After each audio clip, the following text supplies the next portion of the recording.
minute ago, this is for the old guys. We used to do a lot of negative resistance lifting when we were young, right? And that's what this does, guys. If you watch what he's doing, everything he does, he still has force on it as he's going back, right? He doesn't release it, just like he showed you earlier. So it's really important that you balance your shoulder front and back. So make sure you've got pressure on that band all the time. Don't just release it and let it go. You're under control throughout the entire motion. Right. You're not getting out over the front side and then just letting it go.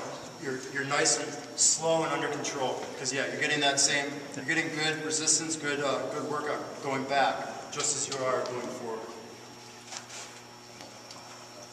Any other questions? All right, I got one more set of exercises with the TheraBands.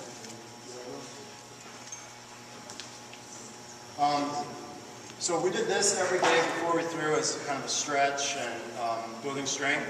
We also did a lot of plyometric kind of exercises.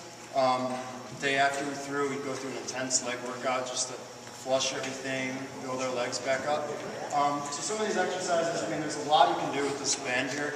A lot of different exercises, just a few examples that I'll go through. The first one is a tricep exercise. So you're gonna grip the band with one arm down by your side, and the other arm that you're working is going to be right behind your head. And all you're going to do is come up, extending the elbow toward the sky, and back down. Just working your triceps. I mean, there's a lot of variations you can do with the bands to get similar kind of exercises. And then all you do is flip over to the other side. This arm is extended down each side, this is behind your head. Same thing. Just extending the elbow, not moving the shoulder out, keeping everything in a straight line, going straight up. And then to get more resistance to this one, you'd obviously just grip it closer. This I think is the lightest, and then the greenish one is the middle, and then the blue is the most resistant. So same kind of thing. As you feel more comfortable, you can increase the resistance, increase the reps. Next one is a chest press. So your band behind your back, and you're right here, elbows in at your side.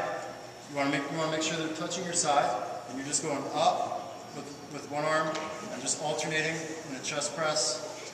To get more resistance, just grip it closer. You can do 10 aside, whatever feels comfortable here. Another one is bent rows. So step on the band with 1 foot, 2 feet to get more resistance. Arms down by your side. You don't want to be standing straight like this. You want to be a little bit bent over. You're not hunched over. Your back's straight. You just have a little bend, and you're just bringing your arms straight up. Once again, elbows in at the side. Trying to pinch your shoulder blades in the back. So almost, straighten out your back. A little bit of bend. You're just right here, just trying to feel that pinch in the back and the shoulder blades coming together. Get on the slide. Thank you. So right there, you see my elbows are staying in. They're not coming out like this. They're right there, just trying to feel that pinch. Body squats.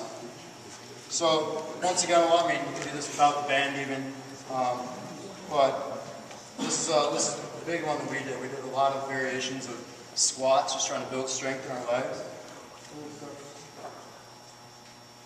Okay, so they start, your arms are up here, and all you're going to do is just come down into a squat. So you're just doing a body squat as low as you can go, trying to keep everything under control, and then back up.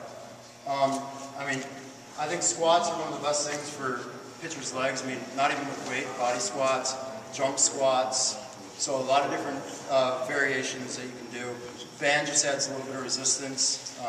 Also helps you stay under control a little bit, just because you kind of have that there as something to work off of. You do some bicep curls, step on with 1 foot, 2 feet, arms at your side, and you're just coming up. You can alternate, you can do it at the same time. Once again, just trying to start to build some strength without having to be in the weight room lifting weights. You can grip it down farther, get more resistance. So just trying to build that strength slowly. Yeah. I got a quick question for you.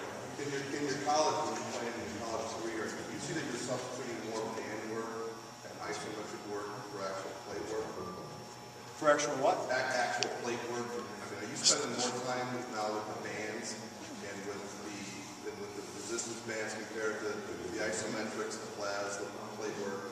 Yeah, absolutely. I mean, we started doing like a lot of plyometric work actually, and we're going like, I'm sure you guys heard like P90X. We did some, what else? We did a lot of those kind of exercises. Yeah, so we're not so much just in the weight room trying to bench press and stuff as we are trying to do bands, trying to get that, because it's a lot of muscle memory too. I mean, not necessarily with these ones, but with the other ones. I mean, 'cause a lot of the motions you're doing are perfectly imitating like rope pull cable extensions, you know, for your triceps. Right, yeah. And else. So you're training at the higher levels more going towards the plyometrics. Than the Right. like, We obviously, I mean, we still get in the weight room and do that kind of stuff, but this is just something that you can do in your dorm room, I mean, in your bedroom, whatever. So it's more accessible. It's easy. I mean, you can carry this band with you in your bag and do it out in the field. So it's, yeah, but we definitely did a lot of these kind of things with bands, a lot of body weight stuff, a lot of plyometrics. So yeah, it was a big part of our. Yeah. Right. Yeah. I mean, especially yeah. Throwing is explosion. Explosion comes from flexibility. Right. If you're really like this, you have no flexibility, you've got no explosion, no velocity. The problem with bench pressing is it actually deadens your quick twitch muscles, right? So for pitchers, you really want to stay away from bench pressing. What you can do is you can do alternate dumbbell work, and you know, position players can do it a little bit, but they really shouldn't. They really shouldn't, you know. So this kind of work is better for weight training for baseball than any kind of just regular weightlifting. You want to talk about weights? Yeah. Tell these guys so they can hear from you.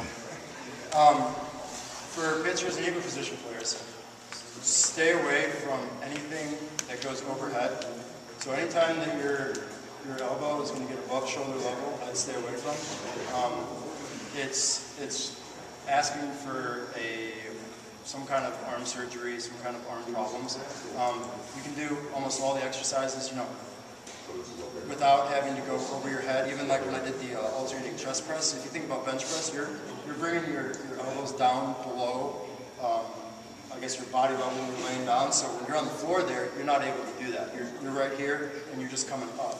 So that's why that's a good one, because you're not able to come all the way down to your chest and put all that pressure in here. You're forced to be right here. Same thing even if you did it with dumbbells and you're on the bench. You just come down right to here and push up. So, but I would definitely stay away from anything that's overhead. I think that the only thing that we maybe did was a lat pull down. Yeah. Which you're here and you're coming down. Yeah, but you're not pushing up. But you're not doing anything going up.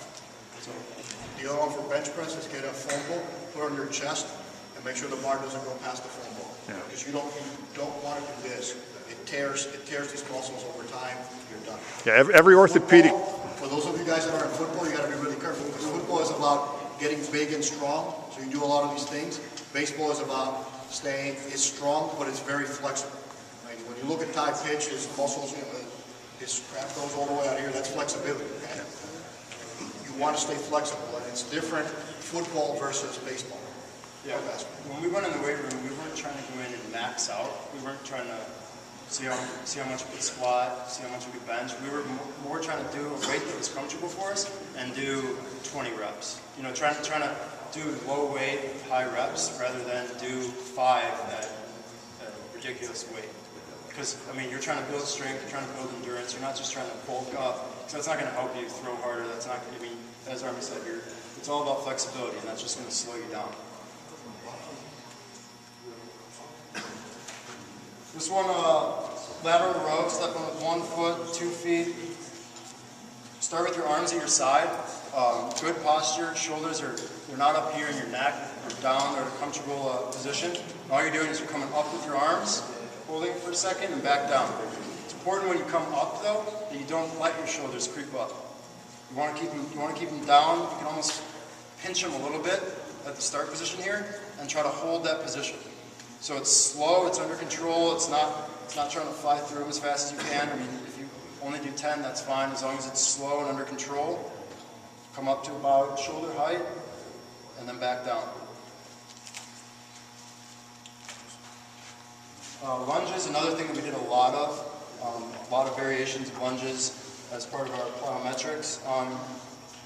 So start with 1 foot out in front, holding the band at about waist height, and all you're going to do is just lunge down, trying to avoid having your front knee come out in front of your toe. If you're not coming forward like this, you're just trying to good posture and just come straight down and straight back up. You can add more resistance as you go. You can add the increase in amount of reps, but just right here, and then flip around, do the other leg, same way. Trying to go straight down rather than forward. Just like that. As I said, a lot of variations with lunges. I think it's like squats is another great one to build like leg strength. So those are just a few things you can do with this band. I mean, there's a lot of other exercises, stretches that you can do, but definitely very important to do something every day, especially on the days you throw. You're going to be picking up a baseball. Do some kind of stretching. If it's 5 minutes, it's better than nothing. So I would recommend doing some kind of tubing. You know, these are, you get this clip here and you put that right on the fence and just come out 5-10 minutes early and do some kind of stretching before you pick up a baseball, because it's terrible for your arm getting out of the car, showing up to the field, picking up a baseball and starting to throw. What you're saying is that piece should be, what the clip should be, you're interested in having your back. Oh yeah. Should be like your mitt. Should be like your mitt. Yeah, every pitcher at my school had these, and yeah, we took it everywhere. You know, we had to come out 15 minutes earlier than we had to be there, but if we wanted to get it done. But we realized how important it was and how much it started to help over time, build strength, arm care, muscle memory. So it was just something that we just incorporated into our